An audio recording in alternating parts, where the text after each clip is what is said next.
I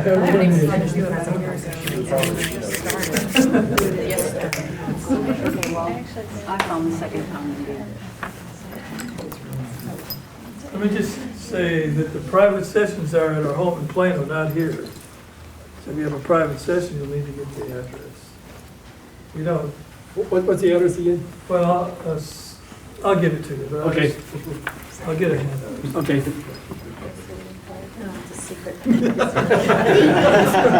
It's so private, you can't do it. I'm gonna go make some. No riffraff allowed. It's so private and so secret. We could tell you, but we'd have to kill you. Yeah. If you can find it without telling us, us telling you where it is, That's the task. we will give you the secret to the universe. The secret to the universe. You can find it. No, they're using Google, Cost a few right? bucks more? We always give out, in these talks, we always give out the secret to the universe in the first 1 minute after the break. It's the red pill. It's got to be the red pill, right? We're just waiting for Jordan to leave, then we're going to give out the secret of the universe. So the family is a very important part of this work, our birth family. And this part of the work we can only really consciously enter once we have experientially shown ourselves that the causal point of the quality of our experience is the emotional body. And only when we impact that condition do we transform the quality of our experience. Right? If I do not show that, then when I enter the family situation, I will blame my family for what's going on in my life. Right? So the statement that brings up this level of the work is, if you believe you are enlightened, go home for Thanksgiving. And you'll just see how enlightened you really are. Because our family are ascended masters. Ascended masters in pressing buttons. They know exactly where the stuff is. And their task is to bring it to our attention. And they are devoted to their work. The challenge is for us to become devoted to our work, right? And it can take a while to get to the point where we can actually engage with our family as an alchemist, right? And not as a frightened, angry, sad child. So, in a family, if there's going to be a transformation in a particular family, because what a family is, a family isn't held together by love. It's held together by dysfunction. There are only dysfunctional families. Oh, okay. What a family is a group of souls who share a particular emotional signature. We call it the unconscious definition of love, the unconscious definition of love. And that emotional signature is shared by that group of souls. And they keep coming together around that emotional signature, because that's what they believe love is, right? Not consciously as an adult, but unconsciously as the child. The suppressed emotional body awareness, right? I think I'm going to take that. Somebody's phone. It's family calling. Oh. It's his family, it's his mother. It's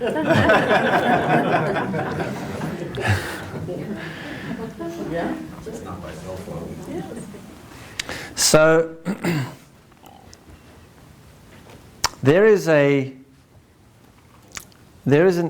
inner family in which the emotional signature is able to be impacted at this time. So part of our evolution at this time is impacting the emotional signature. setting ourselves free of all the structures it's all about dismantling. It's all about integration and then in disintegration. Right? So the first part of the work is integration. Right? Integration is getting that the emotional body is what's going on, and then I'm going to go in there and do the alchemy work. And the consequence of the alchemy is those structures that I've built around me using my emotional signature, that have been driven by my emotional signature, will then disintegrate. Right? And the intimacy work has various levels of disintegration. I also like the term dismantling. It's a dismantling, but it's from integration to disintegration. So, for example, in the first level of the work that we spoke about this morning, I've created a persona in my life. I've created a doer.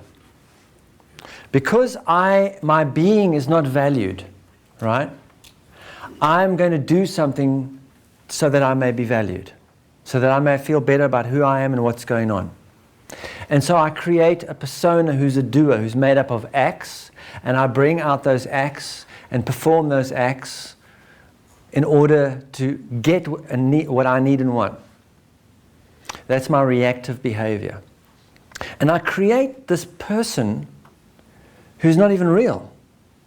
In the same way as I can see my boss as someone he's not. I create this persona that's not even real. And that persona is who interacts with the world. Right? That's the person I bring out when I'm around my family, when I'm around my companion, when I'm around whatever, I bring out that person. That's the one who But at a causal point, I too am having a relationship with that person, internally. Right? And it's hard for us to see that internal relationship. But it amounts to talking to myself about myself. You're never going to make it. You always mess up. When are you going to get it right? Whatever I'm saying to myself, I'm having a relationship with that person. Right? What we can't see is that all the time there are different levels, there are 3 different levels of perception unfolding consistently, simultaneously. And the intent of this work is to get to the causal point of this, right? So on the one level of perception, the one level of perception is the physical world perception, when I'm a physically transfixed being. I look at the world, and it looks to me like this. This is what it looks like. I wonder why those people out there are always talking about other people. I wonder why don't they have anything better to do than talk about other people? Look at them, they're standing over there talking about someone else. And you know what? They're probably talking about me. They're probably always talking about me, right? In other words, I see the world as people behaving towards each other and towards me. That's the physical world perception. Then once I gain enough presence, I will have a mental world perception. And the mental world perception looks like this. Oh, hang on a moment. I'm doing exactly what I'm accusing them of. And the reason that they annoy me so much is because they're doing what I'm doing. I'm the one standing here gossiping about them all the time. I'm talking about them and right? So I get that the mental world perception is about my behavior towards others. That's the mental world. And then we get to an emotional world perspective. Once I get to the emotional world perspective, I realize, hang on a moment. I'm gossiping to myself about myself all the time. I'm talking to myself about myself, right? And underlying that is an emotional signature. The emotional signature is driving those 3 layers of behavior, right? Unless I impact the emotional signature, that I can't stop that behavior by going, hey, stop gossiping about me, right? It's not going to help. Also, it's no good saying, okay, from this day onwards, I'm not talking about other people anymore. By the way, have you heard about what Frank has been, right? So if I want to impact it and bring resolution to that behavior, I have to first realize that's how I am with myself. I'm always gossiping about myself. But underlying my capacity to gossip, my propensity to gossip myself is an emotional signature. And when I impact that emotional signature, what I'm doing is I'm dismantling that relationship I'm having with that persona, right? I'm going to dismantle that relationship that I'm having with a persona that I created who is relating to the world on my behalf. That's the act that I put out. I'm going to stop relating to that act as being something real, as being valid. And that's when authenticity re-enters my life experience. Right? I start being as I am with other people. Start being as I am with myself. Being with myself as I am starts with being with whatever I'm feeling and saying that's valid. I'm going to be with that. I'm not going to say, okay, I'm angry now, but I should be at peace because I'm on a spiritual path and we're supposed to be like one and peaceful. So I'm supposed to be at peace. All right? That to me is what blasphemy is. Blasphemy is when anything or anybody invalidates my experience and when I invalidate my own experience. When I say I'm not supposed to be having this experience, I'm supposed to be having another one, and someone leads me to believe that my experience is not valid and that I should be having another one other than what's happening to me right now, that's to me blasphemy. Because my experience is given to me by the vibrational. It is my sacred gift to me. And someone who attempts to take that away from me, and when I attempt to take it away from myself, that's what blasphemy means, right?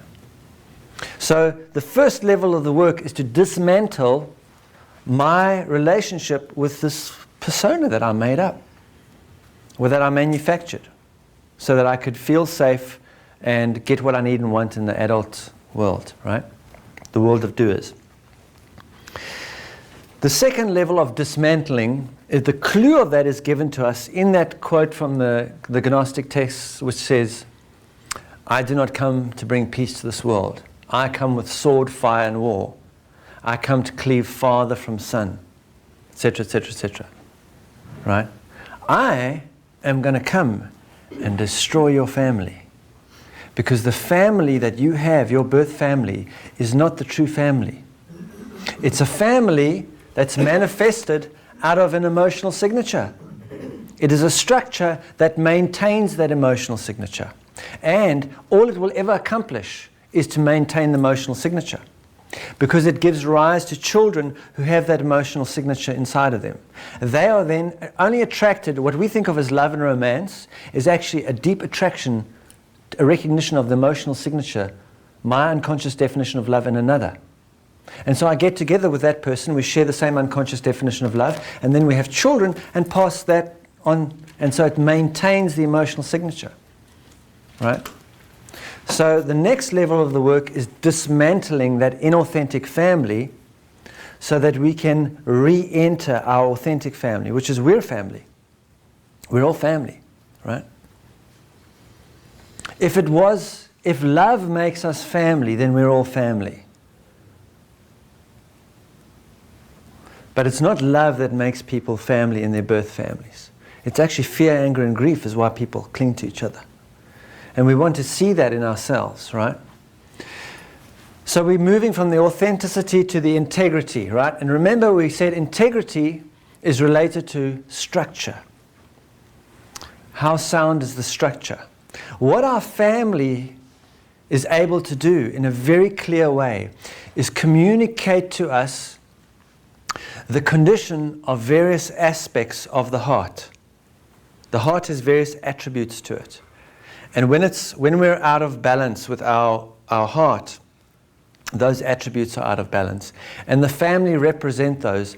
And we've already seen them because there are only 4 attributes going on here. Vibrational, emotional, mental, and physical. The vibrational is what always is, and these are what is expressed, but will always be changing, and there is no permanence in it. The only permanence is here, but these are the vibrational, right? So, in a family in which there is a possibility for an emotional signature to be impacted, so that the conditions can be taken off the vibrational and love can be realized for what it is, in such a family an alchemist is born, right? And sometimes there's 1, sometimes there's 2. In these days, sometimes there's 3. But at the moment, in those families, not all families, only in families in which the emotional signature can be impacted. And that's why you'll realize this work is not about saving the world. This work is not about trying to bring peace to this planet. All those are delusions coming out of an emotional signature, trying to feel better. This work is something different, right? And you can't know what this work is about. All you can do is engage in it and let it be revealed to you. An example of you can't know is what I call wax on, wax off. Right? The first Karate Kid movie, right? The student is really eager to do karate, right? Want to be karate master, right? So he goes to the karate master for his first lesson, and the karate master says, "Go and wash my car." In other words, I'm not going to give you what you need and want, I'm going to give you what you require. Washing the car is not what he requires, but that's what he has to go and do. So he goes, "This guy's mad. Why am I supposed to wash the car? I come here to do karate." Right? So he goes out and he's washing the car and he's all miserable about it. And the karate master comes out and says, "No, you're not doing it right. This is how you do it. Wax on, wax off. Wax on, wax off." Right? And he goes, "This guy's mad. This guy's mad." But when he gets into his first spar and someone attacks him, he goes, right? Successful. Wax on. Oh, we're completely off now. Oh, no, we're on. You're on. Our light's not working anymore. We're just waxed off. So, the wax on, wax off, right? Only when he gets into combat does he realize the wax on, wax off is a karate move. Only when it's required does he realize what the training he's had. So it's the same with this work. We, because of our needs and wants, we perceive that we are doing this work to save the world, to save everybody, to bring peace to earth. And yet we're told, "I do not come to bring peace to this earth. I don't come." It's this work, this containment, this alchemy. This is not about giving us a good life, giving us all the abundance we want. You know, the law of attraction stuff, you can have anything you want. Right? You see, you know the Mowgli, the Walt Disney? "Trust in me, I'll give you everything you want. If you just, right, you can have a big house and a car and as much money as you want. Just don't really see what's going on, see, right?" This work is wax on, wax off. When we are practicing containment, what this work is about will be revealed through our experience, but it's not what you think it's about. Once you start getting into the work, you will, once I trust my own experience, and that my experience is valid, and that everything that's brought to me is what I require, I'm not going to fiddle with your experience anymore, or your experience. I'm going to know that your experience is absolutely valid. But if I go around going, "Listen, I need to save you. You guys are really messed up, and I need to help you out and save you," right? I'm still functioning from that unintegrated emotional body, right? So we enter the work of alchemy and let the work reveal to us gradually what this is really about, right? And only if there is a possibility in a family that that emotional signature can be transformed, because there are some emotional signatures that are not going to be transformed. That's just the way it is. Right? There are places where there's so much unconsciousness, it's not going to be happen. That's just the way it is. That's just the way it is. Our task is to take responsibility for the experience we're in. So in a family where there is a possibility for the transformation of the emotional signature, right, for alchemy to take place, one or two, usually only one is necessary, but sometimes if it's a bit of a hard job, two will be born, right? So it may be a mother and a daughter, or two sisters, but an alchemist is born into a family where there's a possibility of the emotional signature being impacted, right? And the trail of the alchemist is quite if you're an alchemist, you might be able to see yourself in the trail. And the trail normally starts off, because what an alchemist is someone who has a greater level of felt perception than others. They're born with powerful felt perception. And because they're born with powerful felt perception, they can feel that there's something around here is not right. It doesn't feel right. But everyone else is behaving as everything's just okay. And so you look at it and go like, why are you behaving as everything's okay? Because I can feel it's not, right? And so they start behaving according to what they're feeling, because their feeling is valid, and they get told, no, listen, just get on with it. Right? Your behavior is not valid. Our behavior is valid. This is the way you do it, right? And so one of the early questions that an alchemist will ask as they grow up in this world is, am I adopted and no one told me? Because as far as I can see, these people are aliens. They're extraterrestrials or something, right? And that's a sign, right? Traditionally, we would call the alchemist the black sheep of the family, right? And what the alchemist does is, when they're old enough and have enough, means, they run from the family. Ah, bye, right? Leave, right? They leave the family and they don't look back. And then they seek out, I'm looking for my real family, right? And so they find people doing like weird stuff like aromatherapy or Reiki or crystals or like weird stuff, and they go, wow, that's cool. I want to do that stuff, right? I want to do the weird stuff, right? And start associating with those people and figuring it out. I got to figure it out. I got to figure this out. What's going on? And eventually, the alchemist figures it out. Goes, I know exactly what's going on. I figured it out. And then they go home to save everybody, right? So they arrive home and they go, I've arrived, and I'm here to save you all. I know what's wrong with every one of you, right? And that doesn't go down well.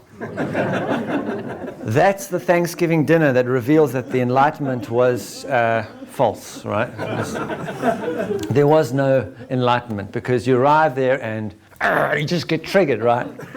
And of course, when you arrive to save everybody, they're going to show you that they're not there to be saved. No, we're happy with our lives the way they are. Don't mess with us. You're the one who's the problem, right? So then the alchemist leaves again, like with the tail between the legs, right?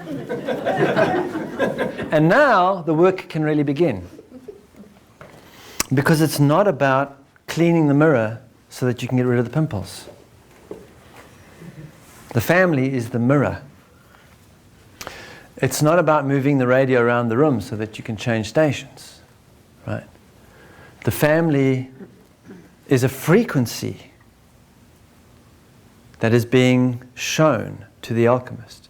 And it's the frequency of these four aspects, of the vibrational, the emotional, the mental, and the physical. What condition are these attributes in within me?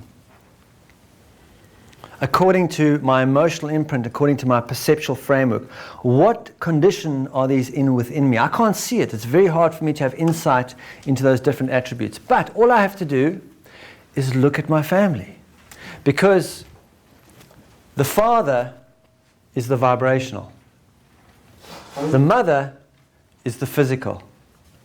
The sister is the emotional, and the brother is the mental. And they will, because that's the only makeup of a family, mother, father, sister, brother. It's all about these four aspects, right? So for example, the father is the attribute of guidance. And we know that because when we seek guidance, we go to the father. Well, Father, won't you help me? Right? And we call it the father because it's the farthest away, we think, from us. The thing that's the farthest away. Father, won't you help me? Right? I need some guidance. The mother, the word mother comes from matter. It's the same word. Mother is about the physical world. It's about the material plane. It's about being in this physical world and our ability to nurture ourselves while we're here. So the mother is all about nature, nurture. The sister is the emotional. The sister is about what is to be healed, or our capacity to heal, not necessarily what, but our capacity to heal ourselves. And the brother is the teacher, the life lessons, the lessons to be learnt, the mental, the teacher. It can transmit the lessons to us, give us insight about that.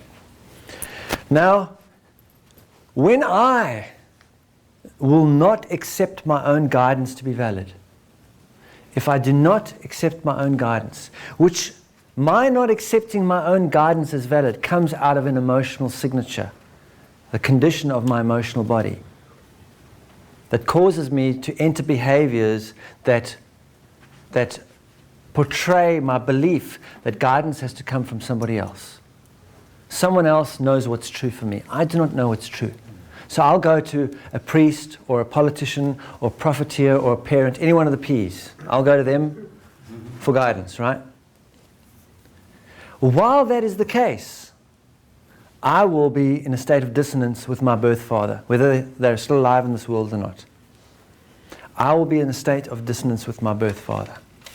When I go into my own experience and I impact that emotional signature underlying that behavior, and I resolve that emotional signature, my relationship with my father will come into harmony naturally, because I will no longer be going to him for guidance. In other words, I will release that individual from the role of being my father, because no man in this world can be my father. They can reflect my relationship with the Father when they're around me, but they can't be my father for me, because I already have a father. The Father is the vibrational, and it provides everything I require for me to grow. Everything. And there is no single human being, male, that can accomplish that. So for me to expect any male to play the role of my father is unfair. Right? They're just reflecting my true relationship with the Father, with the vibrational. My relationship with my Father, as it is right now, is the way I am relating to the vibrational. The relationship I have with what I call God, that was given to me through religion and my belief system and my imagination and my, oh, I love God and God and I are cool together. You know, God and I are like this, but I just don't talk to my Father. The authentic relationship with God is the relationship I have with my birth father right now. That's that. When I think about my father, whatever emotional signature comes up, if it's not one of absolute peace, right?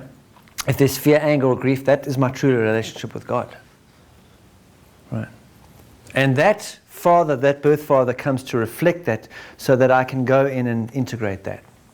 And my task is not to go and fiddle with my father and talk to my father and whatever. It's to go in and be with the emotional signature that comes up when I place my attention on my father. The same is true of my mother. The mother is about nurturing. If I expect my mother to be the mother, that is totally unfair. Because these socks, this t-shirt, this recording equipment, this board, this carpet, these lighting, everything has been given to me by the earth. Everything we require to be in the physical world is given to us by the earth. The earth is the mother. It gives us everything to nurture ourselves on our journey of evolution. Everything. To expect a woman to accomplish that is unfair. That's not our real mother. Our real mother is matter. Right? So if I am unable to nurture myself, if I'm able to have a nurturing relationship with myself, which is really about something on an emotional level, if I expect my mother to be the nurturer, my physical mother, then I'm going to be in discord with her. There's going to be a dissonance in our relationship. Where I am in dissonance with my mother is where I am unable to authentically nurture myself while I'm here in this physical world. And until I have the capacity to fully be able to nurture myself, that dissonance with my mother is going to be there. And it's not about talking to my mother and reasoning with my mother and changing the behavior of my mother. It's about bringing my mother into my attention and saying, what is the emotional signature here? Right? and being with that emotional signature until it resolves. Once it resolves, the resolution of it will bring me into the awareness of what my true mother is, and then I will release my mother from playing that role, right? So the story I like to tell about my own experience of that is when I, after 9 years of journeying around and doing all sorts of wonderful things, mysterious, adventurous things on my personal odyssey, right? I've been nine years away from being away from my family because I ran like mad away from my family. I came to America, right? So I was here for 9 years. And it doesn't matter if you run away from your family, because if you stop still long enough, they just pop up around you. You just don't recognize them, right? So after 9 years, I went back home and my mother invited me over for lunch. So I went over for lunch and we sat down and we began to eat lunch. And then she asked the question, right? So what have you been doing for 9 years? Right? Of course, I fell for it, right? And I began to give my speech. Fire chief in the Native American church. Extraction of consciousness from a time-based paradigm. Right? Consciously connected breathing. Right? Procedure for entering the present moment. Right? All of this stuff. Emotional integration. Right? She sat there listening. Right? And when I finished my whole presentation, she said, so you've really been doing nothing for 9 years.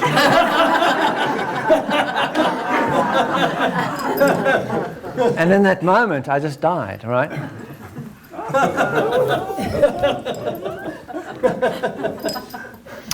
Actually, in that moment, I wanted to reach over, grab her by the throat, and just squeeze, right? So much anger and rage came up that I just almost went unconscious. But really, she was the universe saying, well, if you think I'm supposed to be impressed by that, I'm not. You're supposed to be impressed by that, right? And that's when I realized that my relationship with my mother was built on getting her to validate my experience.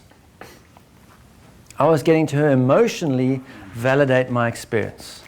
I was telling her things so that she would be impressed, so that I would feel okay that now this must be true because my mother is impressed. And she was nurturing me in that way.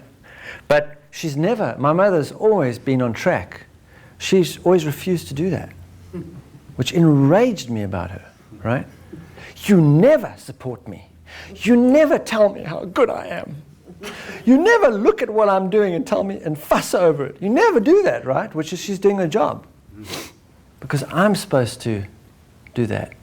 That's my task, right? And that's when I discovered the mirror as the tool of nurturing.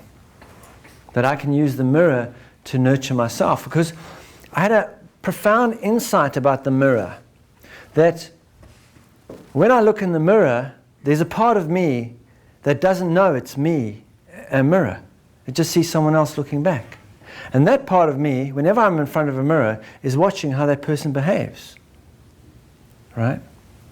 And often, when we're in front of a mirror, are we really with ourselves? Are we really looking at ourselves? Are we really compassionate towards ourselves? Or are we just trying to cover ourselves up? Just briefly there quickly and get out of the way, right? How is this person behaving towards me? Right? Because there's a part of me that's paying careful attention to that. Right? So I realized that when something good happened in my life, I would immediately tell someone else, pick up the phone, you know what happened? Wow! Right? And when something bad happened, I would pick up the phone, you know what's going on? I'm sad. Right? But I would never tell myself. I never told myself what was going on. I never spoke to myself. I never addressed myself. So I started using the mirror to do that, right? Because we're always going to go into a bathroom every day. You can be sure, right? Which is a great metaphor. You can be sure every day we're going to enter the bathroom and there's going to be a mirror and we're going to stand in front of the mirror. And how are we being in front of that mirror? So I started to use that as a tool. I started to talk to myself. I started to address myself, right? And if I did something great, I would go, good job, right? So after a presentation like this, I'm going to end up in front of a mirror, right? And I'll go to the mirror and I'll say, you're the man. You are the man. No, you're the man, right? Because if I don't do that, I will manifest unconscious behavior to get you to do that for me. And if something goes wrong, I'll go in and go, messed up, dude. Messed up. But don't worry. You know, I'm always here. I'll take care of it. I'll figure it out. Really, I'll take care of it. Don't worry about it. I'll take care of it. Right? Because if I don't, I'll manifest behavior to get you to take care of it for me. Right? Do it unconsciously. Because that child is looking for a parent. The child is looking for the parent. And unless I become that parent, it's going to turn everyone that I come across into a potential parent. Is this a potential parent? Oh, maybe you're a potential parent. Let's get married. Right? That's what the child's looking for, mommy and daddy. And we have to become that. We are made complete in the image. It says we are made in the image. In other words, we are complete within ourselves. Within ourselves we have the mother, the brother, the sister, the father. It's already within us. All those attributes are there. All we have to do is to bring them into full awareness and into full functioning. And in order to accomplish that, our family, our birth family is a nest, right? To accomplish that. However, whatever is going on with me and my sister reflects where I am refusing to take responsibility for my own healing. If I refuse to take responsibility for my own healing, my sister's going to show me. I'm going to have a dissonant relationship with my sister. If I do not accept my life as my teaching, if I do not accept my own experience as valid, I will be at war with my brother on some level. I'll be competing and I'll be victimized. I'll feel victimized by my brother. I'll be in dissonance with my brother.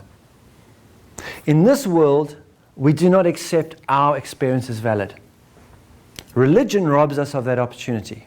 Religion tells us you are supposed to be having another experience other than the one you're having. Your experience is wrong. You were born with the wrong experience, right? And the right experience will only happen when you get to heaven, and this is not it, right? And one day you might get there, but for now, you're messed up. You need to ask for saving. Someone needs to save you. This dude here will save you, so just come along, do what we tell you, pay enough money, listen, and we'll get you that experience you're supposed to be having, because your experience is not valid. And while we're in that state, nothing is ever going to come to resolution. Because our experience is what we require. Each one of us is given exactly, uniquely tailored an experience designed for us to enliven our state of being, to awaken to being as what we are. And it's given to us specifically, right? And until we realize that, until we accept that, brother will be at war with brother. Look at the world. Men fighting each other constantly, at war with each other. What is that about? Why aren't there armies of women raging across the planet beating each other up? Why is it armies of men, brother against brother? The very causal point of that behavior is that if I don't accept my experience as valid, I don't accept yours as valid. And I will change yours. And if you don't let me change it, I will fight you until I push an experience upon you. Right? Because I've been indoctrinated with an experience that I believe is right. Not mine, but one that I've been indoctrinated into. And I'm going to push that on you. And that's what we'll always be fighting with each other. So until I accept my experience as valid, my life is my teaching. My life experience is my teacher. Right? My experience is the way. My experience is the light. Unless I go through my experience, I will not come to the Father, to the vibrational awareness. Only when I enter that place authentically am I at peace with you. because I realize that your experience is totally valid. I'm not going to mess with it. It's totally valid. Right? Then I come, and that's what the family is, to show us the condition of those attributes within us. And by taking responsibility for those emotional signatures and resolving them, we dismantle that family. Because our true family is we're all family. Right?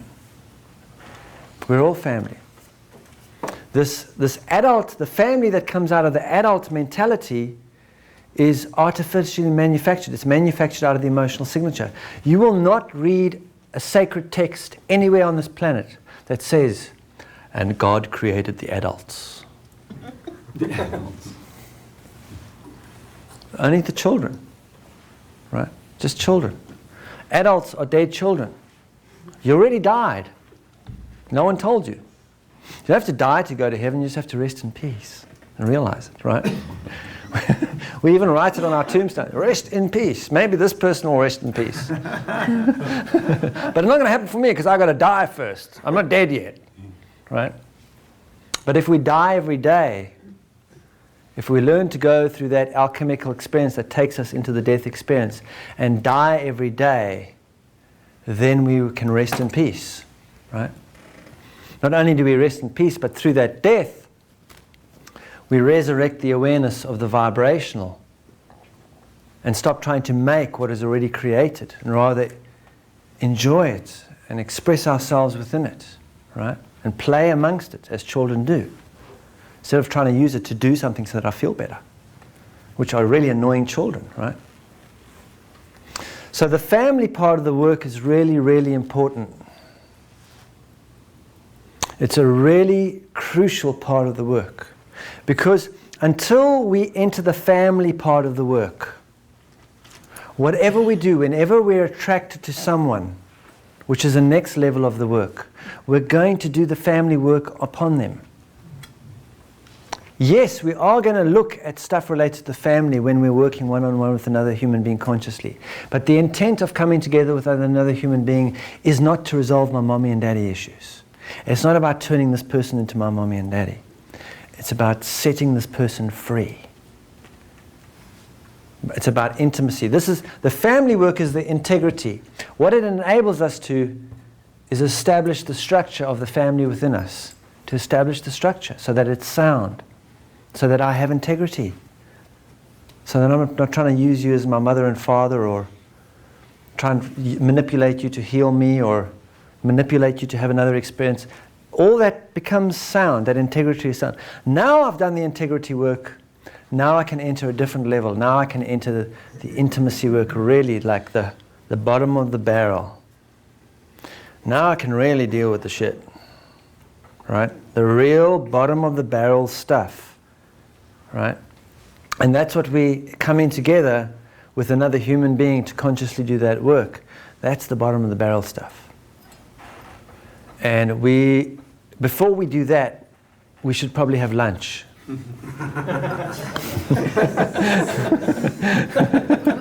So we can stomach it, right? So we're going to take an hour and a half for lunch. So we'll come back at 1:45, 12:15, 1:15, 1:45. We'll be back here at 1:45 and resume our conversation about whatever it is we happen to be talking about. All right, so enjoy your lunch. Thank you.